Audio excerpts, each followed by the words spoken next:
English की तैयारी आपने कैसे करी, किन किन रिसोर्सेज का यूज़ किया? सर इंग्लिश में मैंने एसपी बख्शी बुक ली एंड मेरे थे रोशन तोलानी की 2 बुक्स आती हैं अरिहंत पब्लिकेशन की, for one word substitution and idioms and phrases. इसके अलावा मेरे पास वर्ड पावर मेड ईजी थी। सर ये 4 बुक्स का मैंने यूज़ किया है। ग्रामर सर इंग्लिश मीडियम से था तो ग्रामर पोर्शन में मुझे बहुत ज़्यादा इश्यूज़ नहीं आए। मोस्ट ऑफ द रूल्स मेरे को बाय रीडिंग पता थे। तो जो कुछ रूल्स थे जहाँ पे जिनको स्पेसिफिक याद करना पड़ता था, फॉर एग्जांपल कि कहीं पे फर्नीचर्स वर्ड का यूज़ करते हैं एंड मिसचीफ्स होता है, तो ये कुछ स्पेसिफिक रूल्स होते हैं जहाँ पे हमें कुछ चीज़ों का ध्यान रखना है, तो उनको मैं हाईलाइट करता गया।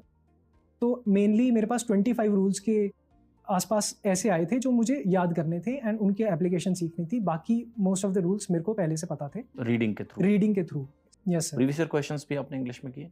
सर इंग्लिश में मैंने प्रीवियस ईयर कवर करने के लिए मॉक्स का यूज़ किया एंड बाकी मैंने यूट्यूब पे कंपाइलेशंस देखी थी, रानी मैम की भी कंपाइलेशंस देखी थी। मोस्टली मुझे 2 एरियाज़ में काफ़ी ज़्यादा प्रॉब्लम आई थी, एक तो PQRS में एंड दूसरा क्लोज टेस्ट में।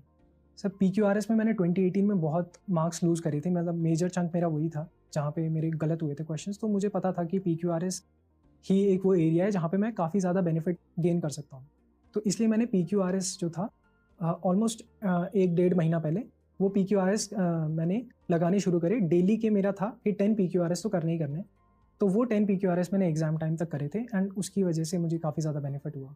तो मेन मेरा तो PQRS भी आपका प्रैक्टिस से इम्प्रूव हुआ? प्रैक्टिस से इम्प्रूव हुआ सर। मैंने डेली किए थे, 10 तो मिनिमम थे, बाकी मैं ज़्यादा भी कर जाता था, कभी 20 भी हो जाते थे। और क्लोज टेस्ट भी ऐसे ही इम्प्रूव हुआ? क्लोज टेस्ट भी ऐसे ही इम्प्रूव हुआ, डेली के 4-5 तो करने ही करने थे। वोकैबुलरी में क्या रिटेंशन टेक्निक थी आपकी? मतलब शब्द याद तो कर लिए, यस सर। एसपी बख्शी आपने यूज किया, रिटेंशन टेक्निक क्या थी उसमें? सर वोकैब को मैं क्या करता था, एक तो अर्ली इन द मॉर्निंग और लेट एट नाइट, ये 2 मेरे पॉइंट थे जहाँ पे मैं वोकैब को पढ़ता था। वोकैब हो गए, ईडियम फ्रेजेस हो गए, वन वर्ड सब्स्टिट्यूशन, इन सबको मैं इन टाइम पे पढ़ता था ताकि रिटेंशन थोड़ी ज़्यादा हो।